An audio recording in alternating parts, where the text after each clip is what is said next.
بسم اللہ الرحمن الرحیم۔ السلام علیکم ورحمۃ اللہ۔ ناظرین، ایک دفعہ نبی صلی اللہ علیہ وسلم اپنے صحابہ کی جماعت میں تشریف فرما تھے، تو صحابہ کہتے ہیں کہ ایک شخص ہماری مجلس میں تشریف لایا۔ وہ شخص ایسا ہم نے دیکھا کہ اس سے پہلے ہم نے اس جیسا شخص مدینہ میں نہیں دیکھا۔ دوسرا مسئلہ یہ تھا کہ وہ شخص آیا تو باہر سے تھا، لیکن نہ تو اس کے پاؤں پہ کوئی گرد تھی، مٹی تھی جس سے ہم سمجھتے کہ بندہ کو دور سے سفر کر کے آیا ہے، اور نہ ہی اس کے چہرے پر تھکاوٹ کے اثرات تھے۔ بہرحال وہ شخص نبی صلی اللہ علیہ وسلم کے پاس آ کے بالکل قریب آ کے بیٹھ گیا،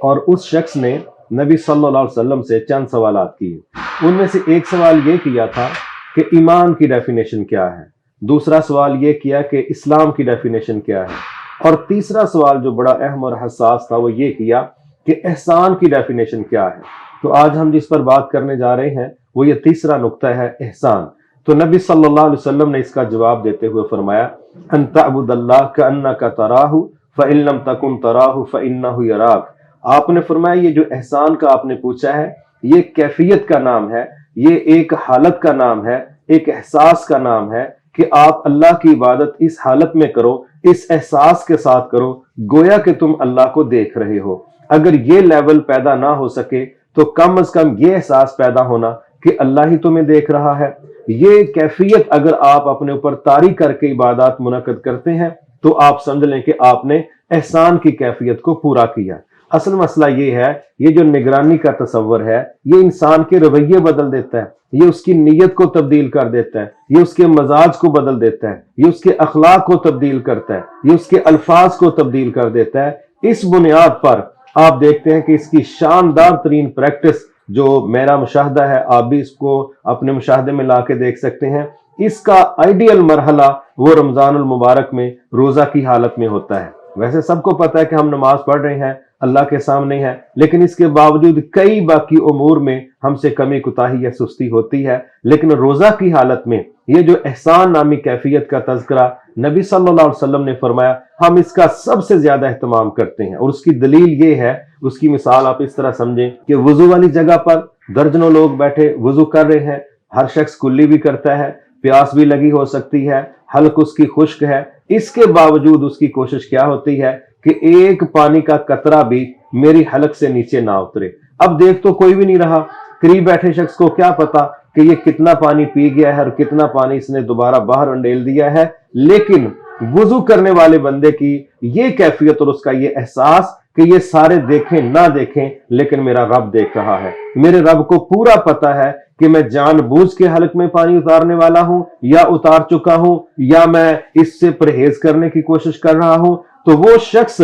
جو صرف رب کو راضی کرنے کے لیے رب کی معلومات کے حوالے سے ڈرتے ہوئے یہ فیصلہ کرتا ہے کہ میں نے قطعاً اپنی حلق سے کوئی چیز نیچے اس لیے نہیں جانے دینی کہ میرا رب دیکھ بھی رہا ہے اور اس کی وجہ سے وہ ناراض بھی ہو جائے گا، لہٰذا یہ جو احساس ہے، اصل احسان کی کیفیت یہ ہے کہ آپ کسی شخص کی پرواہ نہیں کرتے، آپ صرف اللہ کی پرواہ کرتے ہیں۔ آپ تنہائی کے اندر ہیں، اپنی فریج ہے، فریج میں کھانے پڑے ہیں، فریج میں فروٹ پڑا ہے، دیکھنے والا کوئی نہیں، فروٹ حلال کی کمائی کا ہے، محنت مزدوری کی کمائی کا ہے، لیکن تنہائی کے باوجود، حلال رزق کے باوجود، حلال کمائی کے باوجود آپ اس کو چکھتے بھی نہیں، صرف اس نقطے کی وجہ سے کہ میری پوری فیملی یہاں پر موجود نہیں ہے، رزق بھی حلال ہے، کمائی بھی حلال ہے، لیکن چونکہ میرے خالق نے، میرے مالک نے منع کیا ہے کہ حلال چیزیں بھی میں نے افطاری تک استعمال نہیں کرنی، اور میں جب تک سورج غروب نہیں ہو جاتا میں کوئی چیز نہ کھاؤں گا نہ پیوں گا۔ یہ احساس کہ تنہائی میں بھی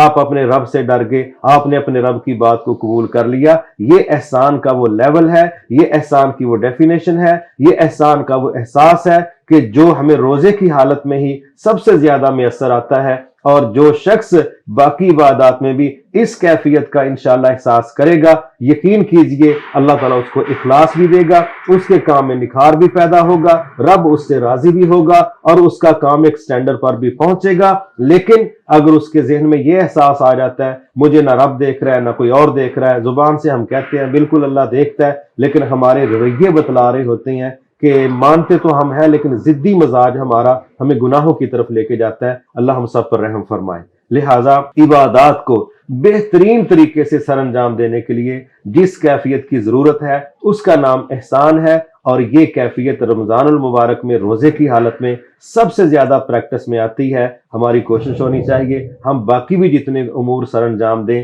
ان میں یہی کیفیت ہونی چاہیے کہ اول تو یہ کہ میں اپنے رب کو دیکھ رہا ہوں گویا کے، یہ گویا کے کا مطلب ہے کہ ہم تو دنیا میں اللہ کو کوئی نہیں دیکھ سکتا، اللہ نے چاہا تو اپنی جنتوں میں جب ہمیں وہ داخل کرے گا صحیح حدیث کی روشنی میں، پھر وہ ہمیں صلاحیت بھی دے گا، پھر ہم اپنے رب کا دیدار کریں گے۔ جنت کی تمام نعمتوں میں سے سب سے بڑی نعمت یہی ہوگی کہ جب ہم اپنے رب کو دیکھیں گے۔ اللہ ہم سب کو اپنی ذات کا جنتوں میں دیدار نصیب فرمائے۔ البتہ دنیا میں یہ ایک کیفیت کا نام ہے گویا کہ تم اللہ کو دیکھ رہے ہو، اور دوسرا سٹینڈرڈ یہ کہ کم از کم یہ احساس ہو کہ اللہ تمہیں دیکھ رہا ہے۔ یہ احسان نامی جو کیفیت ہے، جو احساس ہے، جو سوچ ہے، اس کے ذریعے جو شخص بھی عبادت منعقد کرے گا اس کا انشاءاللہ بہت شاندار نتیجہ اللہ تعالیٰ عطا فرمائیں گے، اور اس کی ریہرسل روزے کی حالت میں ہم کرتے ہیں، باقی عبادات میں بھی اس کو اپلائی کرنے کی کوشش کرنی چاہیے تاکہ اللہ ہم سے راضی ہو جائے، اخلاص کی بنیاد پر ہمارے اعمال کو قبول فرما لے اور ہم پہلے سے بہتر رویے ڈلیور کر سکیں۔ السلام علیکم ورحمۃ اللہ وبرکاتہ۔